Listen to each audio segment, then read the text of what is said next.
వచ్చిన దేవుని వందనాలు. అందరికి పైగా వచ్చినప్పుడు సోరంతో వచ్చాము. శిరీషంలో మాకైతే వచ్చినాక 5 అమ్మగారు కారణాలు విధులు జరిగింది.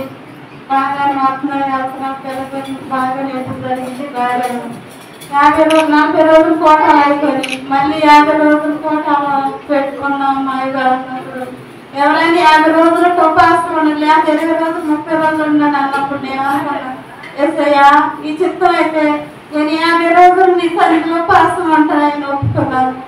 ఉపాసం 50 రోజులు జరిగి వస్తామన్నాను.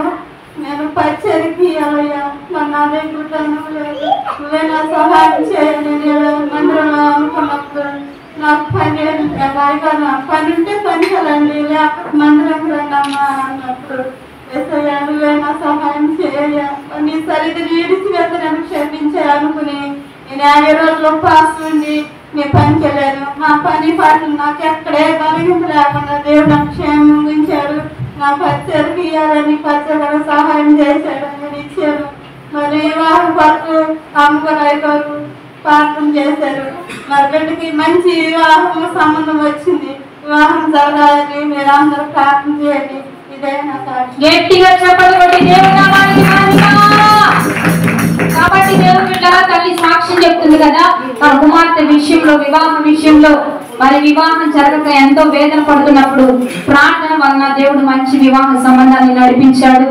ఎంతో మంది వివాహం కాక ఎదురు చూస్తున్న సమయాల్లో దేవుడు గొప్ప కార్యం చేశాడు.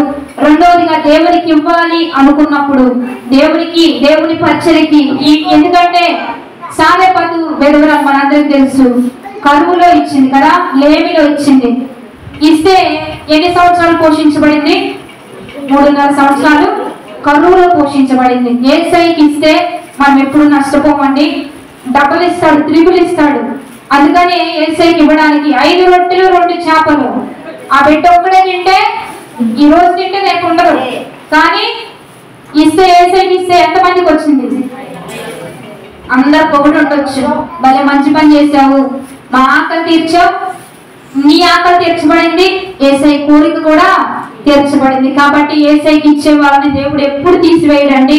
ఖచ్చితంగా నీరు పోయేవానికి నీరు పోయబడుతుంది. నన్ను గణపరచు వారిని నేను కన్నీటితో విత్తువారు సంతోషగానంతో పోసుకుంటారు. మీరందరూ గట్టిగా చెప్పండి. దేవుని నామానికి మహిమ. ఖచ్చితంగా కష్టంలో ఇచ్చారు, లేమిలో ఇచ్చారు, బాధలో ఇచ్చారు. ఇక సంతోషంగా మీ ఇంట్లో పంట పండిద్ది. ఆ పంట మీరు మీ బిడ్డలే కోసుకుంటారు, మేము వచ్చి కోసుకోం. మీరు ఎంత ఇస్తే అంతగా రెట్టింపు మీరు, మీ బిడ్డలు, మీ కుటుంబీకులే కోసుకుంటారు. కాబట్టి తల్లి గురించి ప్రార్థన చేయండి.